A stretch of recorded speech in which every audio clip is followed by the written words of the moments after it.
Sa loob ng maraming dekada, iisa ang kinakaharap na hamon ng mga mag-aaral, guro at magulang sa iba't ibang panig ng bansa.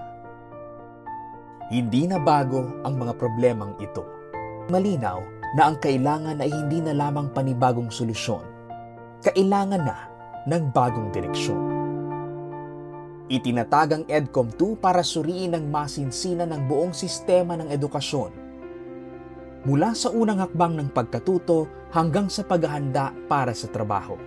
Sa loob ng 3 taon, nagsagawa ang komisyon ng mga pagdinig, konsultasyon, pananaliksik at field visit sa iba't ibang panig ng bansa. So andyan yung mga kakulangan talaga sa budget, underfunded talaga ang public schools. But we teachers, we tend to be resourceful and creative.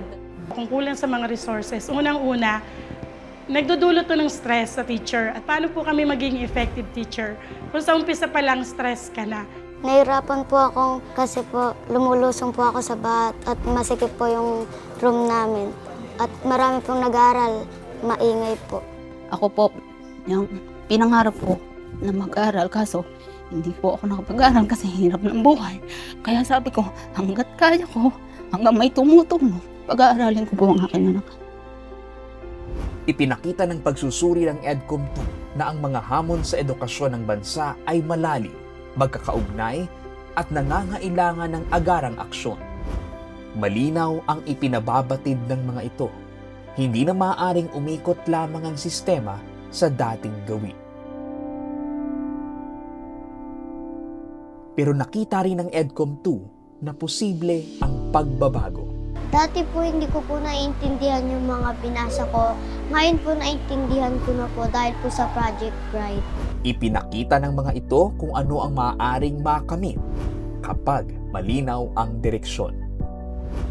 It includes all of the most important findings from years 2 and 3 sa pamamagitan ng consultations, ng hearings, lahat ng mga FGDs at school visits na ginawa natin, kasama din dyan doon.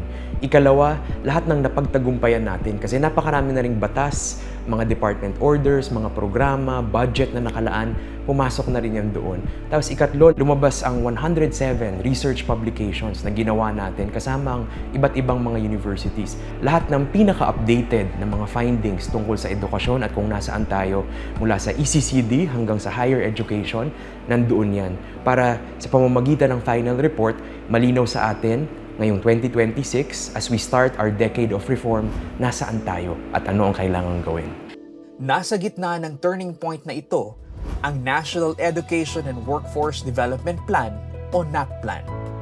Nagbunga ito sa isang malinaw na 10-year plan kung saan kung ano ang mahalagang gawin sa 2026, 27, 28 hanggang 2035. Malinaw siya. Basta itutuloy natin yung mga nakalagay dito na targets at mga pinagkasunduan, baka siguro malakas yung loob namin na kaya nating pagtagumpayan itong krisis. Malayo na ang narating, pero malinaw na malayo pa ang lalakbayin. Inihahandog ng EDCOM 2 kasama ang mga katuwang nito ang resulta ng 3 taon ng masusing pagsusuri, hindi bilang wakas, kundi bilang simula ng pagbabago ng direksyon sa pagpapataas ng antas ng ating edukasyon.